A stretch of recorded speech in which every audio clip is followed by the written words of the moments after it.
All I want is a believable lesbian playing me. What about me? You're too old. Damn it. It is on.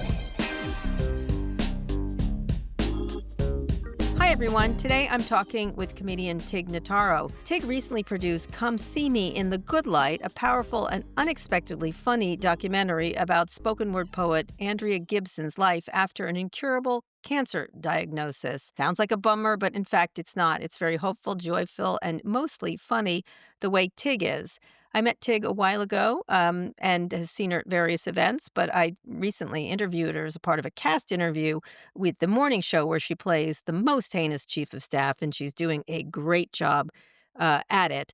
I wanted to talk to her about a range of things, from comedy to this documentary to what's funny today, and how she thinks of her really interesting career. This is a great conversation. I love talking to comedians and comics because they are the most, I would say, deep and heartfelt people I often talk to. So keep watching because this is one of those interviews. Tig, thanks for coming on. Thank you for having me on. We have a lot to talk about. We've got your show, Mhm. The Morning Show, where comedy is. Mhm. But I want to start because my wife and I last night watched the documentary about Andrea Gibson. And for those who haven't seen the documentary and don't know about it, Andrea was a spoken word poet. Is that the right way to pronounce it? Yeah. Mhm. Talk about what they were like and how the idea for the film came about. First of all, it's beautifully shot, I have to say, and very Thanks. funny, actually. Very, Mhm. very funny Yeah. in a lot of ways. So Yeah. talk a little bit about that. Well, I met Andrea probably in 2001. Andrea was part of this, political and social activist group called Vox Feminista, and Mm, to be completely honest, they were mainly preaching to the choir. They were in yeah. Boulder. The name And could not you couldn't tell it from the name. Anyway, go ahead. Yeah, it was actually a totally new world for me, in the uh, I mean, yeah, but meeting, Andrea backstage through a mutual friend, I was told that Andrea was a poet. I did not run in the poetry circles, but, Andrea felt very familiar just looking at this person, and, I was like, "Yeah, it's like from the gay world, comedy, music, but a poet, that's interesting." And then, Andrea went on stage and just annihilated the room. Like, it was such a roller coaster of just beautiful poetry and humor and, Performance. yeah, real performance. This was like Mhm, the rock star of poetry is what I always tell mm. people. And, but I connected with Andrea, I think, very much on a comedic level. Andrea was one of my favorite people to laugh with, and our mutual friend, Steph Willen, and I were when Andrea was going through everything, different friends were kinda dealing with different parts of their life, and we were Steph and I were talking about Andrea's podcast and how to produce it and edit Mhm. it and kind of find what the show was supposed to be, and Steph just casually said, "I feel like Andrea's life would make a really interesting documentary right now," and I was like, "Oh my god," like, I couldn't even believe it hadn't crossed my mind, it was so obvious.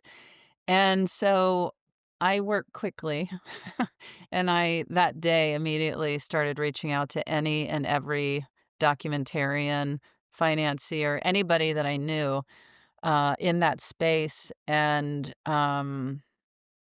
the pitch was my non-binary poet friend with stage 4 ovarian Yeah. cancer, Yeah. um, Yeah. and so a lot of the response was like, let me think about that," or, "Oh, a poet, Mm, okay." mm, And mhm. then Ryan White and Jessica Hargrave, who I had known, um, they got back to me in 3 days, and they were just like, we're gonna buy tickets to Mhm. Colorado, we're going out there immediately." Like, they Hmm. got it. They got Right. it. Right. And, so yeah, Why did it strike you? Because if you're working on a podcast, why a documentary? What was the why did you say, "Oh, yes, this"? I think it was just knowing. I mean, Steph and I had known Andrea for so many years, and we knew that this was a really dynamic person who had a really, um, kind of mind-bending approach to dealing with really rough news. And I just there was just something in me where I just felt like this will be an incredible film if it's in the right hands. And Yeah, it sounds like you seem to have gotten their ethos beautifully, and I think that was the way they were, correct? I mean, talk a little bit about what they were like. well, I mean, I think the movie absolutely captured Andrea, as well as Meg Falley, who is, Andrea's wife and also another poet, and that's the thing that the filmmakers laugh about is they're like, they were so hesitant about a poet and what Mhm. and then they To were like, get "Oh my 2. gosh, there's 2 poets in this story." But yeah, Andrea was just, I always say that everything was so precious to Andrea, but Mhm, then also nothing was too precious, and you could talk about you could watch Andrea, like I said, annihilate a room to tears, and then you could hang out afterwards and have the most inappropriate laughs. It's just there's nothing you can't talk about with Andrea or Meg, nothing you can't joke about, and that's such a sweet spot, I think. I mean, that's what I'm desperate for in my relationships with anybody. yeah. Now you said you connected on a comedic level. Talk more about that. You're both genre-bending performers. I would say humor on stage is dry, earnest, and also intense, but also very funny and visceral. You look alike a little bit too. You look a little bit. How would you say your personalities were similar or dissimilar? Look, I've had moments in my life when I have felt deeply tortured and, confused and frustrated with life and the world and myself, but I feel like that's where Andrea and I were. I think there was more of a separation. I think Mhm, Andrea had, for a long time, a very deep struggle with, mhm. Depression, she talked. You couldn't yeah, yeah, yeah. see it there after the diagnosis, which was interesting. Yeah, well, I mean, and She I and had they talked about it. cancer personally, like, I went through my own cancer diagnosis and, among other things that happened simultaneously, but I feel like I don't understand who I was even remotely before 2012, before my diagnosis, and that cracked me open in a way that it's sad that a lot of people can't get that awakening until something horrendous happens, but I'm still human and I fall into my old ways of taking things for granted, getting frustrated by the dumbest things. And then b ha I can snap myself out of it in ways when I really get back in touch with what I went through. And going through Andrea's illness and the making of this film, it opened me on a whole different level. Very, very life-changing for Mhm, me mhm, and everybody that worked on that film. I mean, even mhm. the crew, it was a Right. very small crew, but that crew continued to fly out and visit Andrea and Meg even after the film was done. It was a very close, group of people. But, I would say and yeah, to go back to, like, a lot of people in our lives would say I was kind of the stand-up version of Andrea, and Andrea was a stand-up version of me, and even Meg the other day was like, "God, it's crazy how much you remind me of Andrea." Um, uh, and I see it and I feel it, but again, I think that there was like a I don't think I carry that heaviness. I don't, but I have in moments of my life. They saw it before they died. Is that right? At the Sundance? Talk about that a little bit. Well, Ryan White, the director, he and his producing partner Jessica, they're best friends from childhood in Georgia. They did the Pamela Anderson documentary. Anyway, um, Ryan said that when he didn't have any phone call or Zoom or anything before he showed up at their Mhm. door.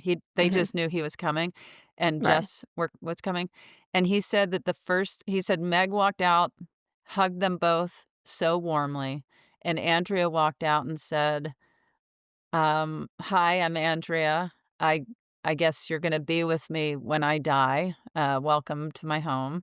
And he just said he had never experienced any subject so open, and, in fact, that, dinner scene with the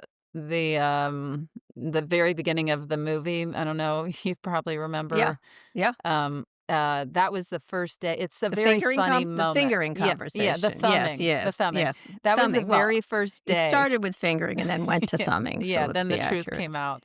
But, Yeah. um but anyway, so Andrea thought that this film was going to end with their death. But then as we were going along in the process, Ryan said, "You know, we don't need our hero to die." He said, "We can wrap up this film, and it's a really beautiful story, and then we can submit it to Sundance, and then Andrea could potentially see this film."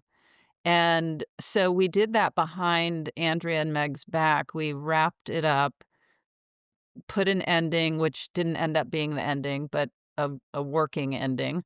Um, Submitted it to Sundance without telling them, just so they wouldn't be hurt in any way if they didn't get into the festival. And so we sent it in, and we heard through the grapevine it got in unanimously. And then we were able to share the good news with Andrea and Meg. Yeah. It won festival And favorite, as you said, and yeah, and it was even out of scripted films. It yeah. was yeah, it was It wild.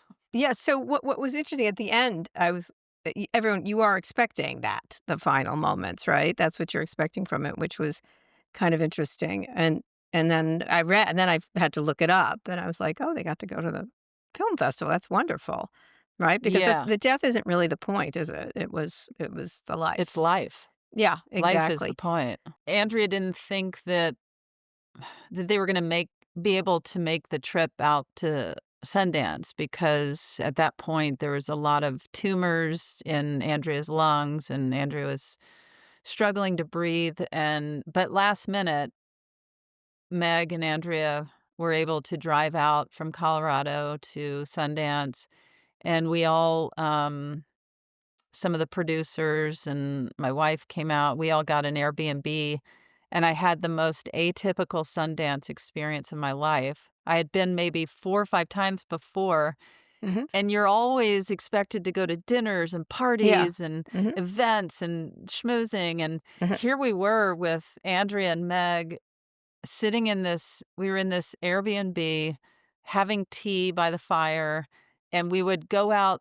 every now and then, me, Steph, the producer, Ryan, and Jess, and we'd go to very targeted uh, situations, moments that we had to just introduce ourselves, and then we just got back in the car, went back to the Airbnb. We had no vibe of how the movie was doing other than the premiere went well, and we were like, "Wow, that felt so good."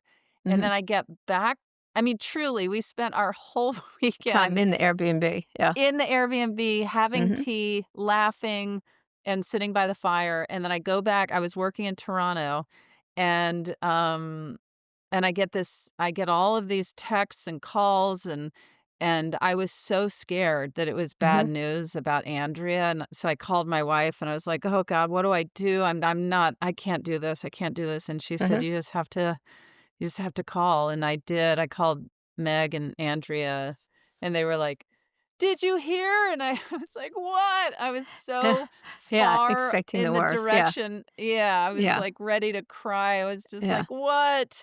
And they were like, we won Sundance. And I was Yeah. like, wait, what are you talking about? What do you mean? Like it was so confusing. So one of the things about the document was interesting is, as you said, holding attention on two poets, two lesbian poets who live in rural Colorado. Like again, And not um, massive celebrities, but Andrea right, was certainly, well like I said, known, a rock star in the right, poetry world.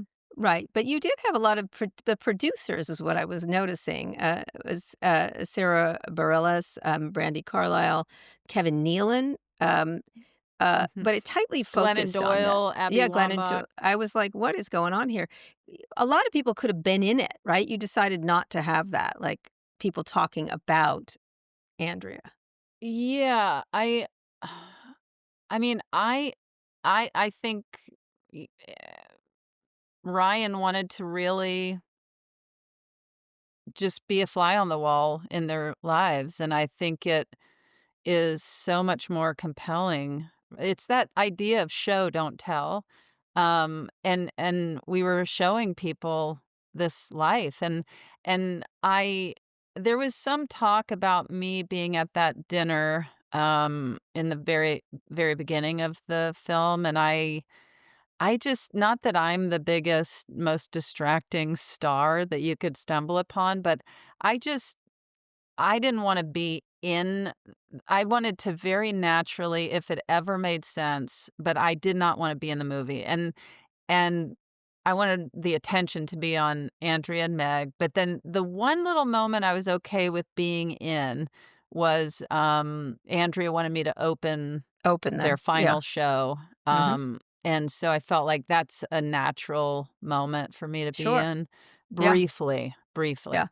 Yeah, and even Sarah Bareilles, was such an Andrea Gibson fan that she just flew out. We didn't know her personally, but she flew out to Andrea's final performances, in Denver, and we crossed paths there, and she was just like, "Anything I can do for this movie," and so that's where Sarah Bareilles and Brandy Carlisle collaborated on, the final original song on Mhm. the in the documentary is Yeah. Andrea's poem Yep. that they put to music and Right. sang, and it's so beautiful. It is, absolutely. One of the big moments, of course, in the film is when Andrea performs on stage for what they believe will be the last time. You were their opening act. You're only on camera for a minute, you said. It's hard not to be reminded a little bit of a breakthrough moment for you in 2012, as you noted, when you told an unsuspecting audience that you've been diagnosed with cancer. Mhm, Let's mhm. play that clip. Good evening. Hello. I have cancer. How are you? Hi, how are you? Is everybody having a good time? I have cancer. How are you? It's a good time. Diagnosed with cancer. Feels good. Did you think about that moment during Andrea's show? Um, I actually didn't, Uh-huh. oddly, and Uh-huh. nobody's asked me that until just now. Uh, I think also, I mean,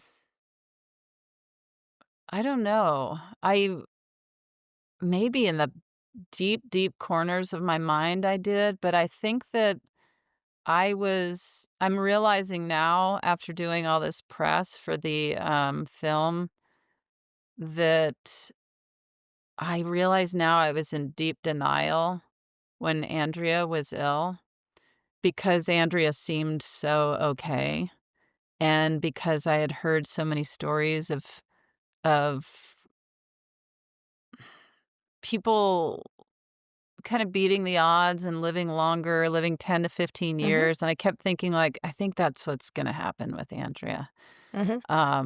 And so I think there was maybe a level of disassociation in certain times where I just thought, "Okay, I know we're doing supposedly Andrea's final show here, we're filming this, but I didn't believe that that was gonna be Andrea's Mhm. final show, even though Mhm.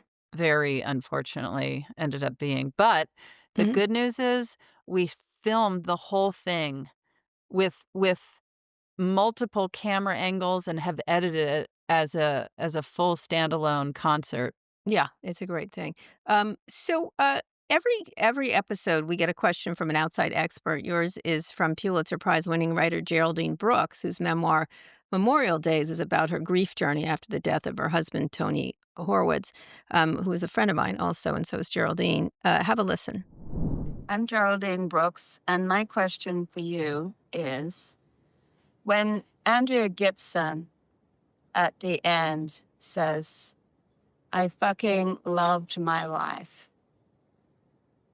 I wonder if, with everything you've been through and with watching her go through what she went through, if you have any insight for the rest of us about how we can have that feeling before it gets right to the end. Thank you. Great question from Geraldine. For people that don't know, her husband died suddenly on the street in Washington, D.C. Oh my Uh, gosh. yeah. I mean, I mean, uh, that's that whole thing. Like we were talking in the beginning, is this movie is about life more than it's about death. And it's about, as I can't remember if Andrea said it in the movie or after, of Mhm. like trying to find that joy before getting any sort of terrible diagnosis or news. And it's hard. It's really, really hard because there's so much noise in life. And I think one of the things, like I was saying, um, how this movie changed me was I work in Toronto, and I was a full-time cast member on this new TV series, and I was just spending half of my year in an apartment, a furnished apartment away from my wife and kids, and I was just Mhm. like, "This is not life." I mean, no Mhm. offense to the show. I'm Mhm. still on it, but I asked to be downgraded to just a recurring guest star because I started to really become keenly aware all over again that I I wanna be in my life, and I felt like I was missing it, and I wanna be present for it. I guess what I'm getting at is trying to really curate the life that you wanna live so that you Mhm. can have real experiences that Mhm. it's really hard to shut down. Everybody knows this, the Mhm. all of the noise of life, and do I really need to do this with my time? Do Mhm. I really want that person in my life? Do I really need to be start to finish every day so busy? Like, do I like no, I don't. And so I think that you have to just really, and this is all new to me because after so many interviews of me lying to myself and everybody I was talking to of like, "Oh yeah, yeah, I'm definitely work-life balance. I'm getting on that and I'm handling that. Yeah, I see it in my and then I was like, "No, I'm not. I'm not doing that." And I'm in charge and I have to make the changes to live my life, to actually live my life.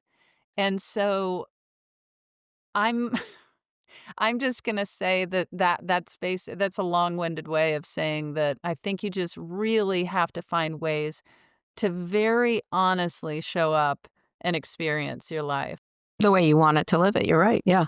I was leaving I was leaving a job that I just didn't like anymore, I wasn't enjoying it, and someone I was trying to be polite, and they said to me, "Well, why are you really leaving?" It was a very prominent job, and I said, "I don't wanna talk to you anymore." I was like, "There's only so many seconds, and Oh my I can't talk gosh. to you." And they were like, "What?" And I said, "Okay, I have to go now, and I won't be talking to you anymore." Like, you wanted to know? That's actually that's what it is. It's you're wasting my time, like, in some way, or I waste time, and now doth time waste me, essentially.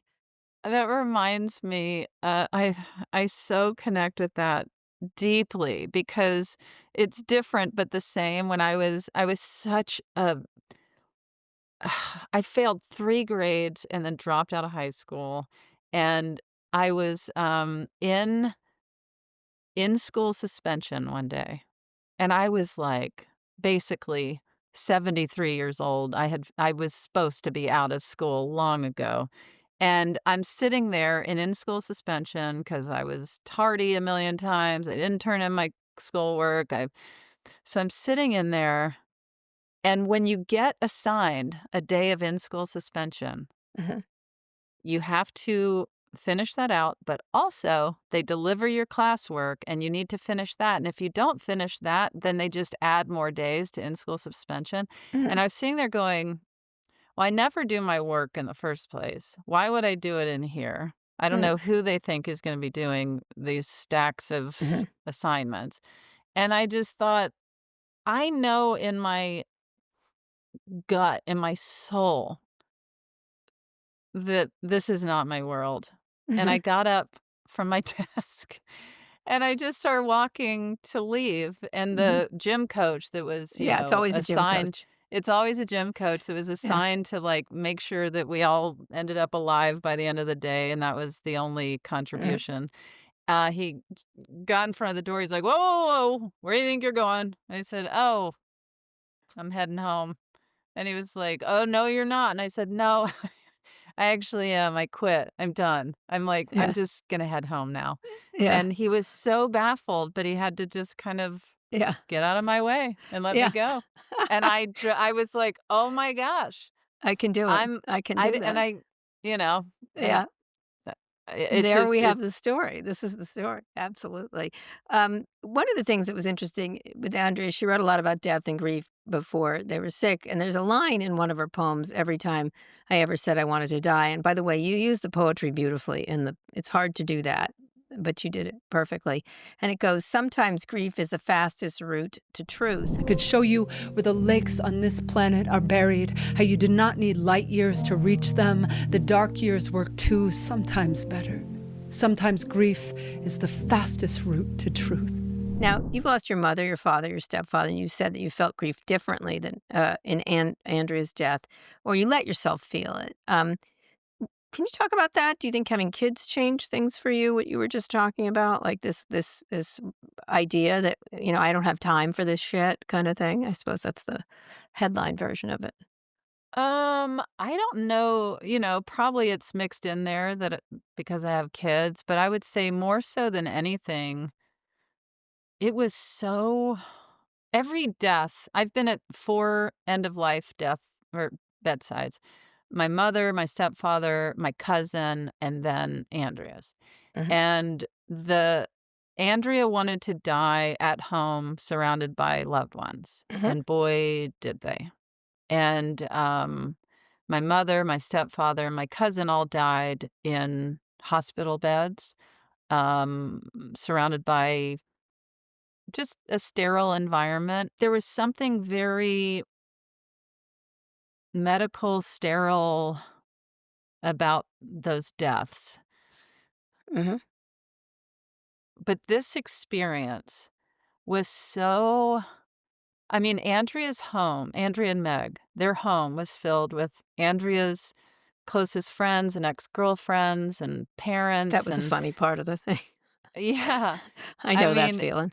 it Yeah. was it was it was really beautiful, and it Right. was really there were so many dynamics going Hmm. on Hmm. that were being navigated, having to be put aside, and it was, ah, so beautiful, and I felt like I was on mushrooms for months after Andrea died because I kept saying to Stephanie, my wife, I was like, "I don't even understand how I'm gonna come back from Colorado, exit the 101 freeway onto Melrose, and just go back to my life in Los Angeles." Like, I truly don't understand. And so I think that that is what changed me, as well as Andrea something opened in me. I am the most, like, non, I don't even claim that I'm spiritual. I'm like, but after this experience, I was seeing Andrea. I was feeling Andrea. I was uh, in really ways I didn't even recognize myself. The way I was talking, the way I was, and also Andrea's body of work that was left behind that already echoes in my mind the way I go through life. There's so many different lines Well, where I'm like, in that, the striking line, which is in the film, the poem Love mhm, Letter from the Afterlife, they mhm, wrote, I am more here than ever before. I am more with you than I ever could have imagined. So close, you look past me, just wondering where I am. yeah, Just after they died, Andrea made a kind of cameo on the Handsome podcast that you host together with Fortune Feimster and Mae Martin. Feimster and Mae Feimster, Martin, sorry, yeah, Feimster. that's okay. I know I've met her many times at Uh-huh, parties in Los yeah. Angeles. So, Mae Martin, tell the story of what happened there. It was funny and weird. And have they made more appearances? Yeah, it was days after Andrea died, and I was my co-host asked how I was doing, and I was getting into it, and I was just sitting like I'm sitting right now. I didn't touch anything on my laptop. I was just sitting here talking.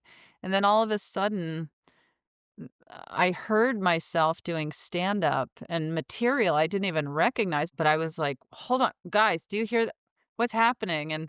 And so it felt like, okay, I'm open to I'm open to what everyone is looking at me Hmm. thinking. This is Andrea saying hello. Hmm. And that is something I would have shot down before. Sure.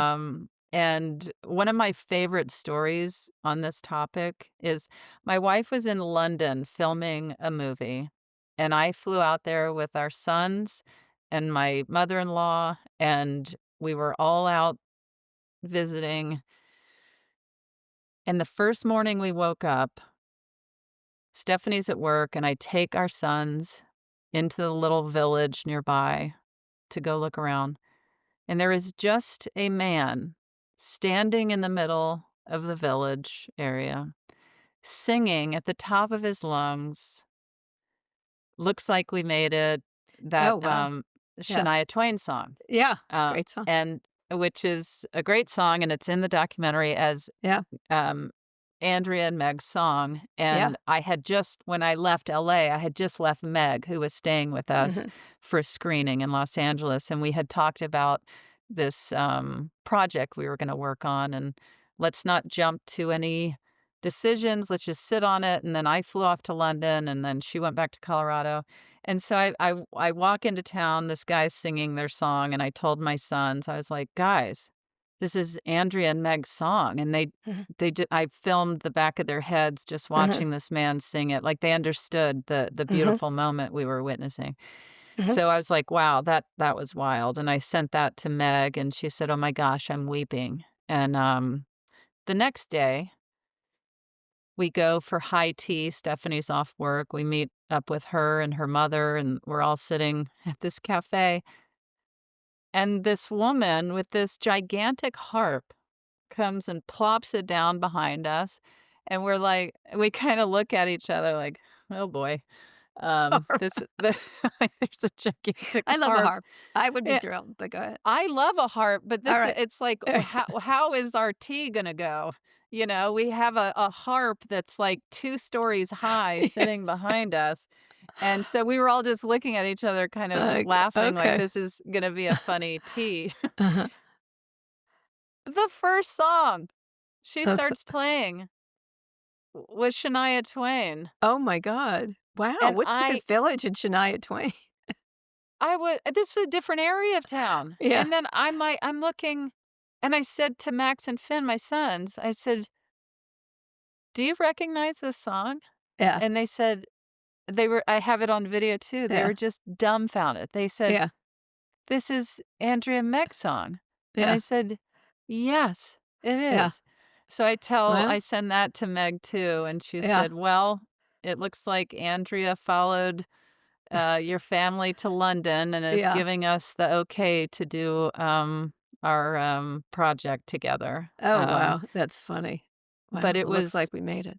Great song. yeah, Great it song. is. It's It's a such a great. I great love song. Shania Twain. I was a Shania I Twain. wonder, I know, I'm like, gosh, has she heard um that her song is in this film? But I don't who know. knows? I don't know. Yeah, That's a good. Well, I that's a don't good know. question. I'll have to Get her find on it the for you. horn. So I'm going to switch. That's a wonderful story. Let's switch gears a bit and talk about comedy in general because this is very funny, actually. The New York Times credits your Grammy nominated Liv as a turning point for talking about tragedy in stand-up comedy. Since then, Liz Glazer, Patton Oswalt, and Sarah Silverman all came out with specials about death, to name a few. What do you think about the fact that making it okay to talk about illness and grief is part of your comic legacy? Talk a little bit about that because you were one of the first to do that that I recall. Yeah, it's interesting. I did, there was no big plan behind it. I was a comedian that was just very observational, and every now and then there was something personal, barely, in my comedy. And when I went through that period of time, I I not only had a cancer diagnosis, I had pneumonia and C. diff, which is an intestinal disease, very deadly. My mother tripped and hit her head and died, and my girlfriend and I broke up. And it was a 4-month period of time where I had really seen firsthand how life can just slip away, and life as you know it, and actual life. And so I loved stand up so much and thought, I want to do this one last time. And I just felt so compelled to share the reality. When I pictured walking onto Largo's stage in Los Angeles, I could not imagine saying, well, yeah, when I was driving today, and like whatever I was going to talk about. I just thought I have to share what I've been going through because it was I didn't know if I had gone crazy. I was maniacally laughing about uh, different topics that I would never have found funny. One of the things I discussed on stage was the brochure, the questionnaire that the hospital sent my mother after she died, asking her how her stay in the hospital went. And when I got that questionnaire, I was Yeah. so upset. I was so mad. I Right. wanted to make it my Right. life's work All to right. find who sent this and how to stop this. And then and then after I got back to LA, I was like, "Oh my God, that is so funny." And I was like, I was crying I'm sorry I laughing. laughed, but that's funny. No, my God, it's so funny. And part of my stand-up for that Mhm. Live Mhm. album was me answering all of the questions. Mhm. Mhm. Was your room too loud? Right. Did your nurses and doctors give you the appropriate care? Right. How did you feel about, and so I just responded to all of it just so sarcastically. Um, but um but it definitely opened this side of me where I'm completely fine to share personal stories in my life and struggles, but I also am finding a balance of I don't have to tell you everything just because I told you that. And I I I like where I've landed with all Landed of on it. that. Yeah, Yeah. absolutely. And some of the more recent, what I consider groundbreaking work, like Gerard Carmichael's Rathaniel, for example, I just had him on the show, has a really low joke count, I guess. Mhm. Talk a little bit about this evolution in comedy. Does I think I'm thinking of Mike Birbiglia too. Like it's a little Mhm. different. It's more of a I don't know what to call it. Is it comedy? Is it funny? Because it's very moving and funny in a way. But do you feel a shift in comedy or not? I mean, there is the whole bro comedy circuit, of course, that Well, I was gonna continues. say where Yeah. to begin with the Y- shift in comedy. Yeah, I feel a massive shift, whether it is the bro comedy, very conservative comedy. When I first started almost 30 years ago, was very unusual to find a conservative comedian. People would all kind of reference Dennis Miller, and that was Right. kind of Right. Oh, before that, some of the comedian men were very misogynistic. but yeah, I feel the shift, and I think that I think if you go to that personal place, though, you have to. I think it's like anything you do, though. You have to really be behind what you're saying and not. It can't come across like you are wanting to like that people are being manipulated in any way with your performance and material. I mean, I think that that's kind of, it's that you want the most authentic experience Sure. possible. And if somebody's really going into an emotional story, you want to feel like you're really, really getting a real, A real version of it. And yeah. when you look at sort of the sort of bro comedy, and it's linked to tech bros too, which I deal with on the daily. How does it what does the comedy world feel like right now? Because it's all over the place. I'm oddly the worst person to ask this, because I feel like after the pandemic, I really kind of stepped away from, which I think was a massive shift. That's when so much of this shift started to happen. Um, and then when I resurfaced, it was a whole new world. Um, and it's still obviously changing, but I don't know. I've been so removed from the stand-up world. I can Mhm. only give you those broad strokes that you Mhm. mentioned, where it's getting very personal and it's also getting very Do you wanna broy and do you wanna re-enter that world, or do you think it's not the best use of your time? I still do stand-up. I'm about to start a tour in the new year. But to go back to work-life balance, I told my agent I only wanna do a weekend a month rather than these long hauls. So, when I reenter the comedy world, I'm kinda already there Mhm. because I do, You a have your few shows audience. Yeah. yeah, and I do a few shows a month in Los Angeles to kind of workout material, and then I just go on the road, and I'm a real weirdo in that I just show up 5 minutes before I walk on stage, and I walk on, tell everyone what I think is funny, and then I head out. So I'm very removed, but I think I'm okay with that.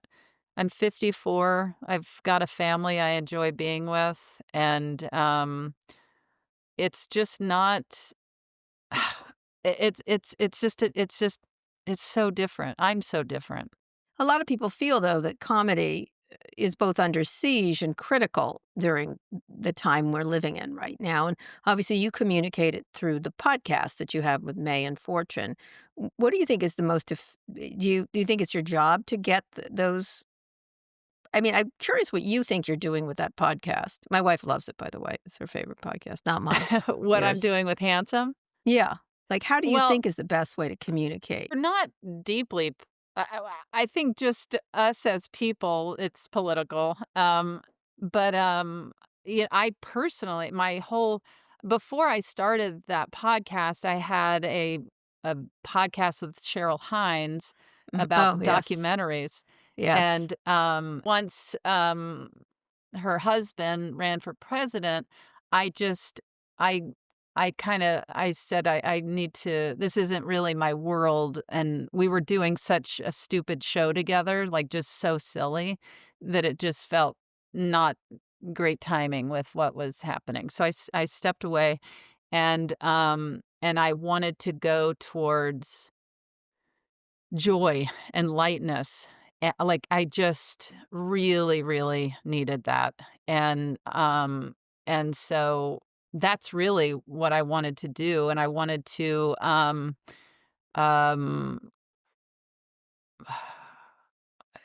yes, we have gone into some politics, but in general, it's not Mhm. heavy on that side. And I wanted it to just be something that was a joyful world LGBTQ, but not only that, and not. I just wanted it to be silly. No, I get it. But you're right. You're not political, but you, like this documentary was very political without being explicitly political. You had the lives of two people who are not what society thinks about thinks about a couple, and of course, just acting like it's just the way it is, kind of thing. And the Yeah. same thing with your show, which is actually climbing the charts rather nicely, um, You mean because it's handsome? yes, handsome. Oh, yeah, Because yeah. because it's not just about comedy, it's about three friends essentially, Mhm, right? mhm, But mhm. it's certainly just by existing, it's It's political, right? political, for Yeah, in sure. some ways, and I think, you're also doing a lot of different things. Mhm, Obviously, you're an actor with recurring roles on Star Trek and Morning Show, by the way. May I pay mhm, you a compliment? I have met mhm. the character you play dozens of times. Every billionaire I know has that person. And I don't Uh-huh. know how you friggin' nailed that. Would you mind explaining to me how you decided to play it that way? Because the chiefs of staff are the most evil people in technology of all the billionaires, just so you know. Well, I thank you. I appreciate that. And, I honestly, it was more so that I worked with somebody that had, uh, kind of like a parallel ranking in their world of it wasn't tech or anything like that, Mhm, and I just applied any sort of memory and feeling about this person that I worked mhm, with, and I was like, mhm. "I'm just gonna go for it and hope, they'll give me a note one way or the other." And, I more so identify as a comedian, and so here I am on this Very serious. very hyper dramatic show, Yeah. and, yeah, I was relieved that whatever I was going for, seemed Oh, you to did. They actually asked me about the journalism part. I'm like, "No, you don't get almost any of that right." But her, that's the one. I'm telling you, that is the person I've met. Well, and I have to say there's something also comforting because I don't first and foremost identify as an actor. I've known John Hamm for years, and I there's a comfort level that I have with him just as a person that I felt like I could fall in line with this dynamic more Yeah. comfortably. Yeah, absolutely. You do have a great relationship. Although I ran Mhm. into him at one of your parties and he's like, "How do you," he goes, "What do you think of the show?" I go, "Oh, gosh, Tig is so good." And he's like, "What about me?" I'm like, "Yeah, yeah, you're doing a good job as Elon, but sure, but you're too nice. But Tig, wow, that's," and he's like, "Okay." And That's he's like trying funny. to do his best handsome man at me, speaking of handsome, and I'm totally immune to it. But he's terrific actually on the I show. have these friends from my Still too nice. childhood. Y my friends from childhood, they'll reach out, and they're so confused that I am acting. Believe me, I am too.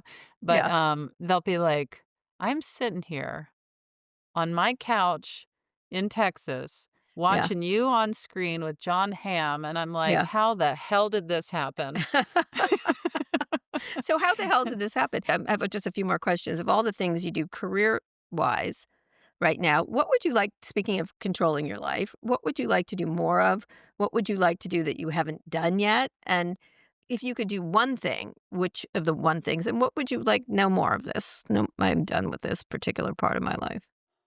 Well, I mean, I remember years ago, it was recommended that I branch out from stand-up and just try other things because sometimes comedians can just get stuck in this. Crusty. Yeah. Yeah, and so I thought, "Okay, I guess I'll try that," and I've tried acting, producing, writing, my wife and I have co-directed, and I've directed stand-up specials.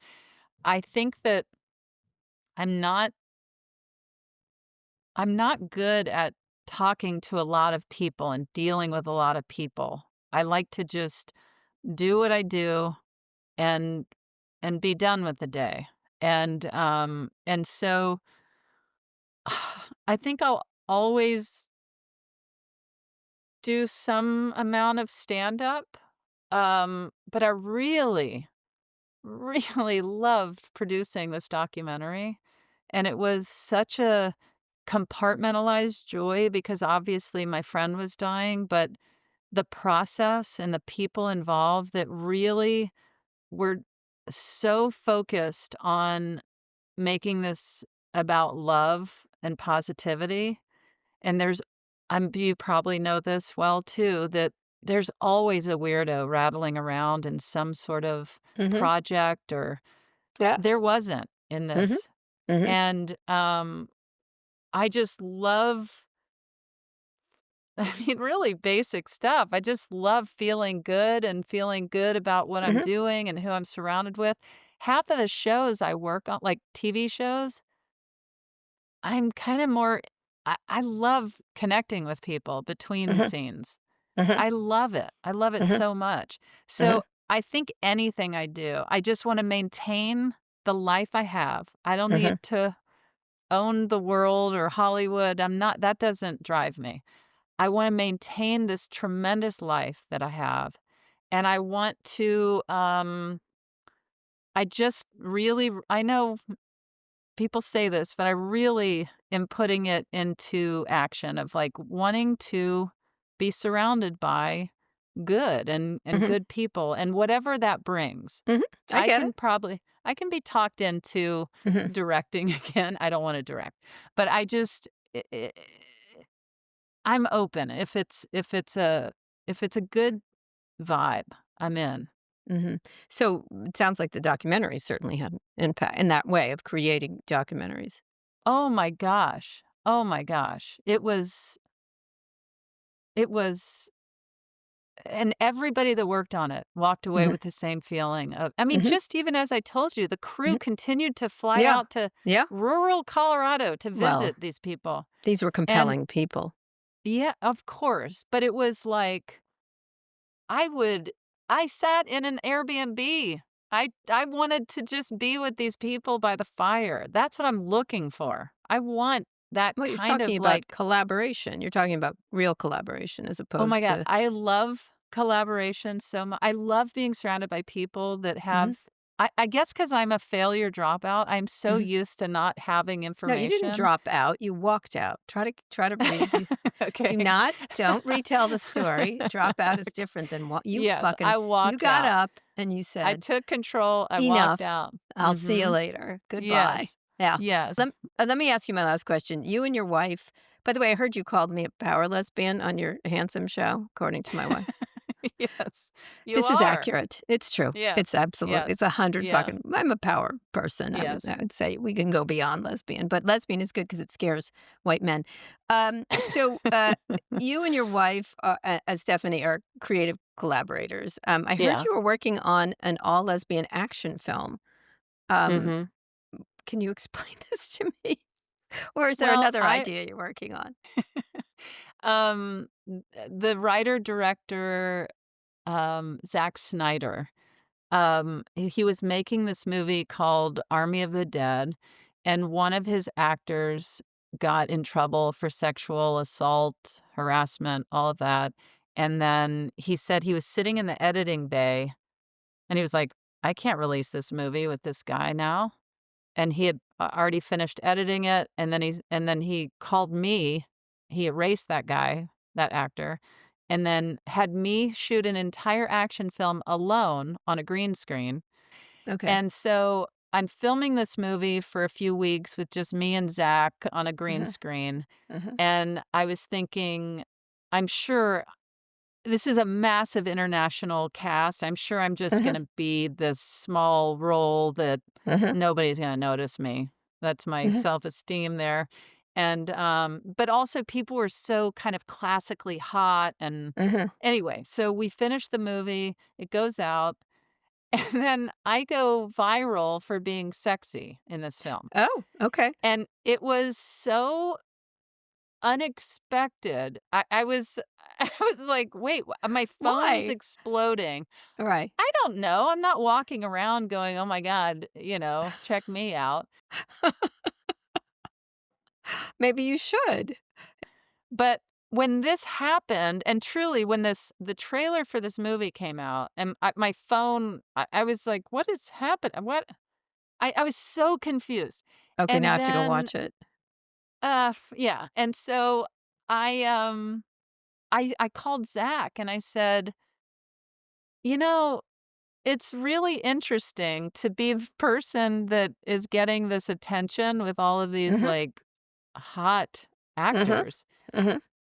That it made me realize that I'm hearing it from straight men, gay women, and straight women Mhm. that they think I'm hot in this Mhm. movie.